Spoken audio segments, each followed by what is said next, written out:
Okay, so today we're going to look at an earnings play trade that I did this last week called the ride or die trade. Now, in case you don't know what ride or die means, I wasn't quite sure. I thought I knew, but I wanted to make sure. So I pulled out the old Chat GPT and I asked old Chat GPT, what does ride or die mean? This is my new assistant, my new source of knowledge. All right, so ChatGPT says ride or die is a colloquial expression used to denote extreme loyalty to someone or something. It implies the level of commitment where the person is ready to face any situation, even the most challenging and dangerous ones, alongside the person or cause that they're loyal to. So an example of ride or die is like ridiculous gangsters. Like they'll do anything for the gang, or like bikers, like a biker gang, like the Hells Angels. Fight the man, ride together, ride or die to the bitter end. Or the most famous one is probably this duo, Bonnie and Clyde. They're going to ride or die together. They're not going to throw the other one under the bus, and they're going to be committed all the way to the bitter end no matter what.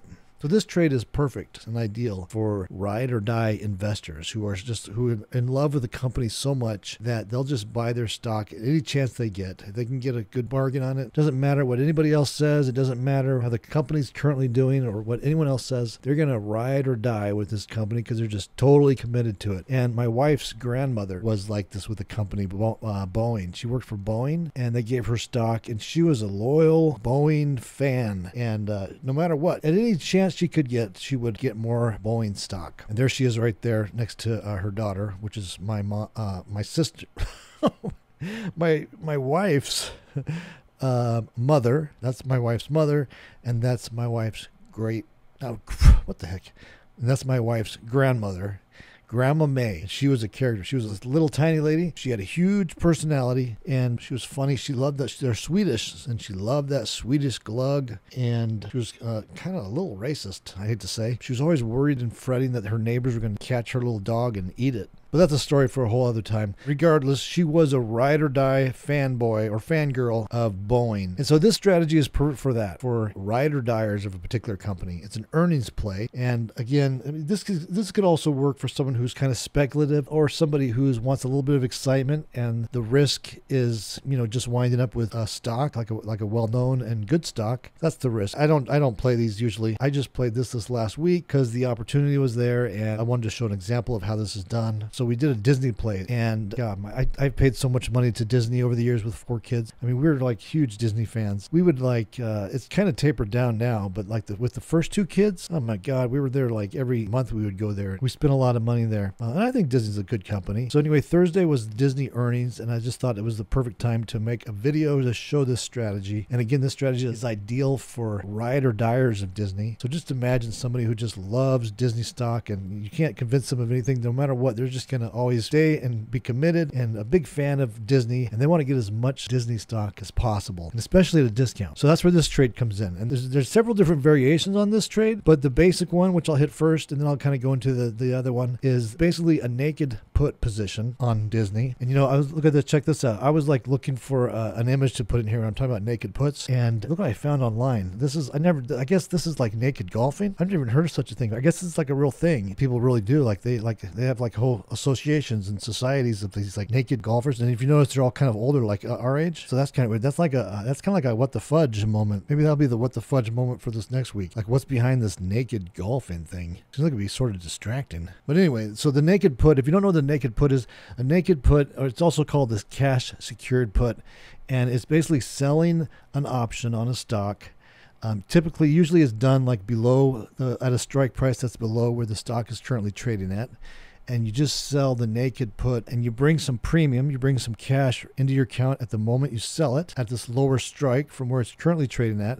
And the thought behind it is that if the stock stays where it's at above the option that you sold or goes higher, you'll just take that premium. When the option expires, you'll just, the trade will close, it'll expire worthless, and you'll have that money that you brought in. You'll bring in like a little cash flow every month doing that. And the downside of it, if you want to call it a downside, is if the stock goes down while you have that naked put on, if the stock goes down and winds up trading at or below that strike that you sold on the option's expiration day, you're going to be put 100 shares of that stock. You'll wind up with 100 shares of the stock in your account.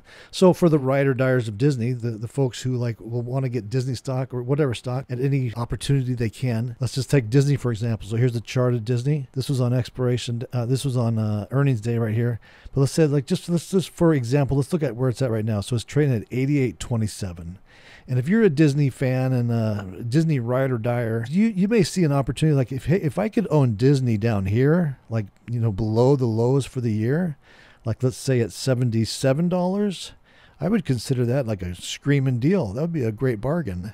And so then you would look up the option chain and see if you could sell a naked put, at the $77 level and how much premium you could bring in. And just for example purposes, I'm just going to throw numbers out. These may not be realistic, but let's say you could capture like say $50 by selling one naked put at the 77 level, and it has, let's say, 30 days to expiration. So basically what that means is over the next 30 days, if Disney stock stays trading above the 77 level where you sold that naked put, at the end of the 30 days, that put will just expire worthless and you'll keep that $50. The trade will be over. You've made $50 on it and you can do it again for the next month. And on the other hand, if you sold a 77 put and during the next 30 days, Disney came down, traded down and wound up trading at the $77 level or below in 30 days, you would wake up the next morning with 100 shares of Disney at $77, and you'd also be able to keep the premium that you took in when you first sold it. So it's kind of a win-win. You get Disney stock at a screaming deal at $77 a share, the lowest point it's been all year, and you get to keep that $50 that you originally paid for selling the naked put. So hopefully that makes sense, and you probably already know what a naked put is, and you already get that. So how this all plays into an earnings play is on earnings, several days before earnings, like a week to several days before earnings announcement on a company, you usually see the volatility rise in the options. Like an option that may typically be throughout the rest of the year, let's say maybe $50, the volatility will come in during those few days that's coming in right before the earnings announcement, because there's uncertainty, and uncertainty causes the volatility levels to go up. So there's more premium in those options. So you can sell them for more than you would usually get throughout the rest of the year during those few days before the earnings announcement, because that volatility is pumped into them. So let's just say like we're coming up on earnings announcement, and an option down here at the 77 level, which typically goes for like $50. You could usually get $50 for selling, because earnings announcement is in just a few days and nobody knows what the earnings announcement is going to say, like how the company's been doing this last quarter or whatever. There's uncertainty. That option at the 77 level, which is usually priced around $50, where you could get $50 for selling it, because of that implied volatility that's coming into it right before the earnings announcement, the uncertainty, you may be able to sell that 77 put for $100, because there's more premium, there's more volatility pumped into that. So it's an opportunity to sell a naked put at increased levels of value where you can get more money because of the uncertainty. And then as soon as earnings announcement is announced, usually that volatility will just come right out of those options and that inflated price will go back down to its normal levels. So it's like a little window of opportunity every quarter in the few days right before an earnings announcement, where the premiums and the price of the options actually will rise and get bigger and bigger and inflated because of that uncertainty. And then as soon as the earnings announcement is made, it goes back to normal levels. So with the ride or die strategy, what we're trying to do is we find a company that we like and that we wouldn't mind owning no matter what. We're ride or diers for it. And as earnings announcement comes in, like a few days before the earnings announcement, you watch the volatility levels. You can see the implied volatility rising into it. And then you decide to sell a naked put, either where it's currently trading at, if you're a really super hardcore ride or dier, or you can sell it like further down. Like in this situation, I would say let's sell it at the low or below the low for the year. And if I get put Disney stock, if Disney stock after the earnings announcement, tumbles and comes down, that's okay. I don't mind owning Disney at what I consider to be a bargain price. I consider that a win. Any day of the week, I'll take Disney at 77. That's what a hardcore Disney ride or dier would say. And what makes this an earnings play is that this opportunity only really comes up during the few days right before an earnings announcement. That's when these prices get inflated. They're not normally this rich and the premium's not really as big usually throughout the rest of the year. Only these few days leading up into the earnings announcement because of the uncertainty. So once again, the ride or die earnings strategy is that here's a stock that you want to get no matter what. You love this stock and you'll take it at any level. In the few days right before earnings announcement, you come in here and you figure out where you want to buy. What price would you like to buy it at? If you like to buy it right where it's at like 85 or 86, you could probably sell a really nice put with pumped up premium in it. It has a lot more premium in it than it usually does. Let's say like $2 or something. Let's say if you sell it right where at the strike where it's trading at right now, the day before earnings, let's say you bring in $200 and then the next day, let's just say after the earnings announcement, Disney does nothing. Let's just say the next day Disney trades right where it was. Well, if you get put the stock, you now own 100 shares of Disney at the price that it was at already, but you also have that $200 that you brought in on top of it. So you're basically getting Disney for a discount. You're basically getting the stock for the exact same price as everybody else, but you're getting that $200 bonus because you sold that inflated put option the day before. So you could pretty much sell the naked put at any strike you wanted to. Selling it at the money is kind of a common one. Another one is looking for a low like this. So we can see that this is the low for the year, 78.73. So as we come into earnings announcement, a hardcore Disney ride or dyer would say, hey, you know what? I'd love to pick up 100 shares of Disney if it trades below the lows for the year, like over the next couple days. So let's just determine where that's at. So we can see the low on Disney was 78.73. So we might say, okay, I'll sell a 78 put, maybe bring in $100, doing it the day before earnings announcement. Earnings announcement will come out, and if what happens here, if it just stays right where it's at or goes down a little bit or goes up, as long as it doesn't go down to that $78 strike that you sold the put at or below by expiration day of the option that you sold, you've made that extra 100 or $200, however much you sold that for, as bonus, as like an income play, as like a bonus on top of it. And if Disney does come down and surpasses that line where you sold the put at $78 or below, then you'll be put 100 shares of Disney at $78 where the put was sold at. But again, you get to keep that premium that you brought in for selling it. So you're getting a better deal than just going in and buying the stock outright. So that's the ride or die strategy. And again, these are trades that are ideally for ride or diers, folks who want to own Disney or whatever stock you're doing this with. You believe in the company, you're committed to them, you're going to stand by them through thick and thin. That's what this strategy is for. And it can bring in a nice additional income every earnings announcement, every quarter. Or it's also for like if you have a little bit of speculative money, it's kind of fun to play, and you don't really mind. And the worst case scenario is that you wind up owning a good stock, as long as you do it on a good stock. So this last week I put on a couple of these on Disney on Thursday on the earnings today, just to kind of show you how it works. So real quick, let's look at those examples. All right, so here's the trades we made. So this was on Wednesday of this week. This was one day before earnings. Earnings announcement was after market on Thursday. So one day before that, on Wednesday, I came in here and I placed these trades. Here's the chart of Disney on Wednesday, the day before the earnings announcement. Down here you can see this little blue icon with a light bulb and that red thing. That's just indicating that following day, Thursday, is the earnings announcement.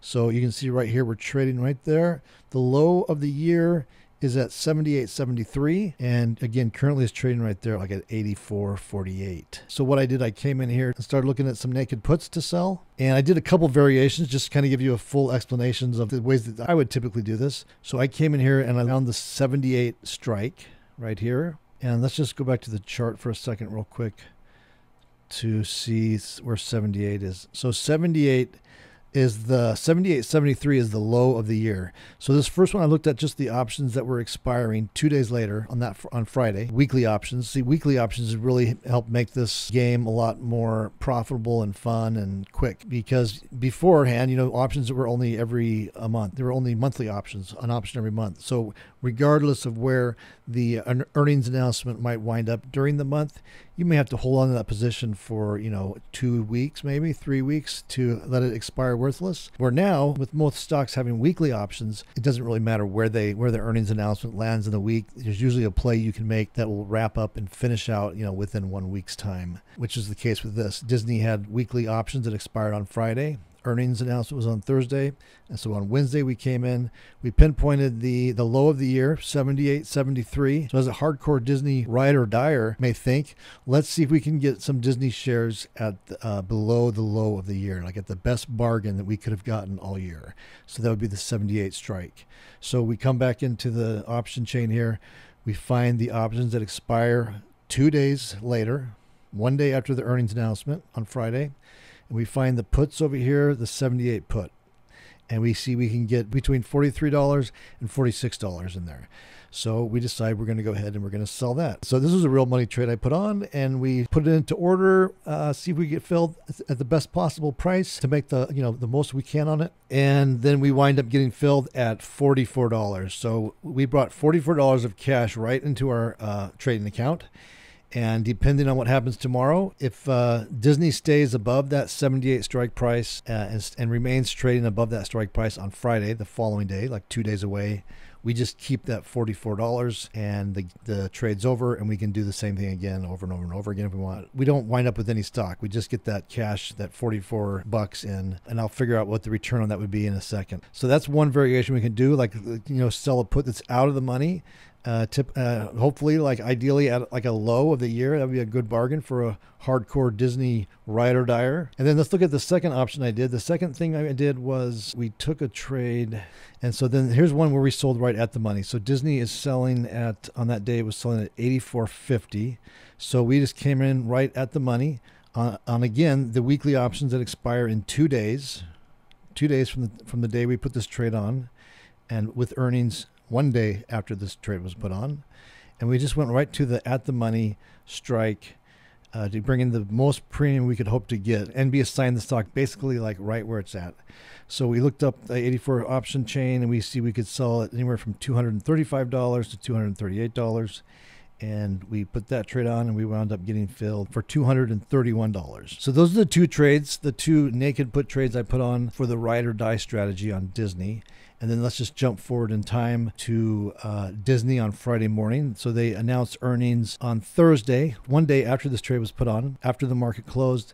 So then on Friday morning, we came in and we looked at our positions, and we can see that here's what Disney did after the earnings announcement. It gapped up. It was a positive news. It jumped way up. And again, remember, we've sold put options down in this area and down in this area. So if we look at our positions now on Friday morning, these are the positions that expire the same day. First, let's look at our out of the money put we sold. So that one, this is on expiration day. You can see that we're way out of the money. We're totally safe up here. And we brought in, we'll just let the option expire worthless, and we'll bring in $43.50. So if I do the math on that real quick, let's just figure out what kind of a return that is in basically 2 days. So that is a return of 7,800. So 7,800. So that's a 0.55 return in 2 days for that one. And again, the worst case scenario in this is that if they had gone the other way and tanked, we would have wound up getting Disney stock, 100 shares of Disney stock at $78, which, remember, we are hardcore Disney ride or dyers. We'll take Disney any way we can get it. That's a great deal for us because we get it at $77 plus the $43.50 we get to just keep. Now let's look at the other one we sold, the at the money. So the at the money was the 84. So here's that one on expiration. You see that we're totally safe on this one because it gapped up, and we're going to let this option expire worthless as well. This was a 2-day trade, and this is Friday morning of expiration day, and we have made $230 on this one. So let's look at that return real quick. 84 per share times 100, 8,400, 230 divided by 8,400. So on this one, we made 2.7% in 2 days. And again, same thing with this one. The worst case scenario, if it had gone the other way, if Disney came out with their earnings report and it went the other way, moved against us, we either make $230 and we don't have to get the stock, or we get Disney stock at $84, which as Disney hardcore ride or dyers, we're totally happy with. And we get to keep that $230 on top of it as like a bonus. So that's basically the strategy. And again, you can sell these naked puts on stocks anytime you want. Just what makes this better to do during earnings is if it's a stock you really want, you're a ride or dyer for, and you really want the stock no matter what. This is an opportunity that comes up like 4 times a year. Every time there's an earnings announcement where you can get a max premium on the options that are right around the current trading level. And in this case, you can see we had the opportunity to get Disney at a bargain price, what a Disney ride or die would think was a bargain price, below the low for the year, and still not only get the stock at the lowest price of the year, but also get, additional $43 on top of it, kind of like as a bonus. Or in this case, you could buy it right where it was trading at anyway, $84, and either own the stock at $84 and have a bonus of $230 on top of it. Or, as what happened here, just move the other way. You don't even have to take possession of the stock. You just keep that $230 in just a couple days with the ability to do it again and again and again and again. So that's the earnings ride or die strategy. And there's also another really cool earnings strategy that I also did on Disney this same day that I'll just save for the next video. It's another really cool concept and something that I don't see anyone else talking about doing. And I'll save that for the next video. I think it's a really cool strategy and I think you're going to like it. So if you haven't already subscribed to my YouTube channel, just go ahead and hit that subscribe button below and you'll be alerted when that next video comes out. And you can also join me on my website. I'll leave a link to my website in the description below. Just go over there and join me there. That's it for today, and we'll see you next time.